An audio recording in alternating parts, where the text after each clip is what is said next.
Namaskar friends, I am Dr. Shelja Jain and I am specially trained in women's imaging and gynecological imaging. मैं आज आपसे advanced pelvic scan के बारे में बात करना चाहूँगी, जहाँ पर कि हम सिस्टमेटिक तरीके से पूरे यूट्रस, फैलोपियन ट्यूब्स, ओवरी और पैरा यूट्राइन स्ट्रक्चर्स को स्कैन करते हैं।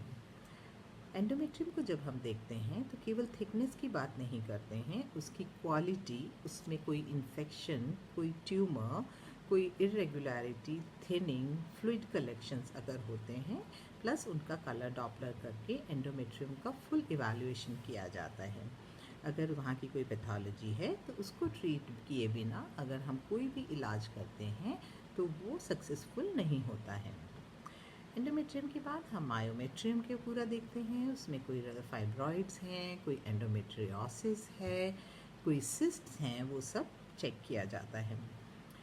एंडोमेट्रियम को यूट्रस के शेप को 3D से चेक किया जाता है, जो इसका एक इंक्लूडेड पार्ट होता है।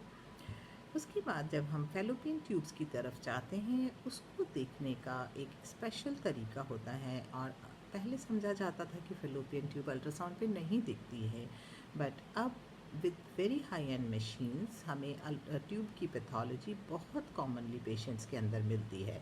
सो अगर ट्यूब ब्लॉक है और हमारा इलाज बार बार चलता जा रहा है तो ऐसे में कीमती वक्त और पैसा दोनों खर्च होता है। अगर फैलोपियन ट्यूब की कोई डिज़ीज़ है तो उसको भी फिर टेस्ट करके आगे इलाज करें तो बेटर रहता है। ओवरी के अंदर वेरियस हार्मोनल इश्यूज़ हो सकते हैं, कोई सिस्ट हो सकती है, वो सब इसका पार्ट होता है। एक इम्पॉर्टेंट टेस्ट होता है जो केवल अल्ट्रासाउंड पे ही पॉसिबल होता है और उसको कहते हैं स्लाइडिंग साइन, जहाँ पे हम यूट्रस और दूसरे पेल्विक स्ट्रक्चर्स को एक दूसरे से हटाने की कोशिश करते हुए ये देखते हैं कि वो आपस में चिपक तो नहीं रहे हैं। बिकॉज अगर ऐसा है तो उसके लिए जो वेरियस पैथोलॉजीज़ हैं उनका ट्रीटमेंट करना ज़रूरी होता है सक्सेसफुल इलाज के लिए। ओवरीज से आगे हम चलें तो पैरामेट्रियम के अंदर वेरियस फ्लूइड कलेक्शंस वगैरह देखे जाते हैं। और सबसे इम्पॉर्टेंट जो आजकल बहुत कॉमन हो गया है, that is endometriosis and deep infiltrating endometriosis.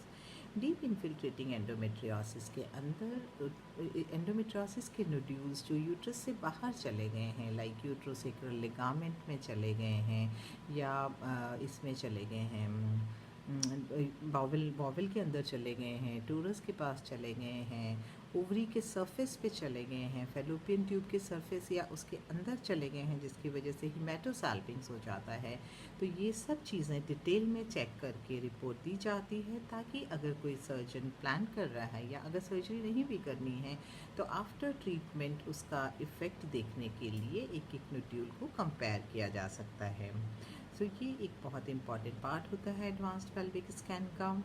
इसके अलावा अगर डिस्टल सर्विक्स और वेजाइनल कैनाल नॉर्मली अल्ट्रासाउंड पे नहीं आते हैं, बट अगर कोई क्लिनिकली पेशेंट में ऐसा सस्पिशन होता है कि डिस्टल सर्विक्स या वेजाइना में प्रॉब्लम हो सकती है, तो उन केसेस में जेल सोनोवेजाइनोग्राफी करके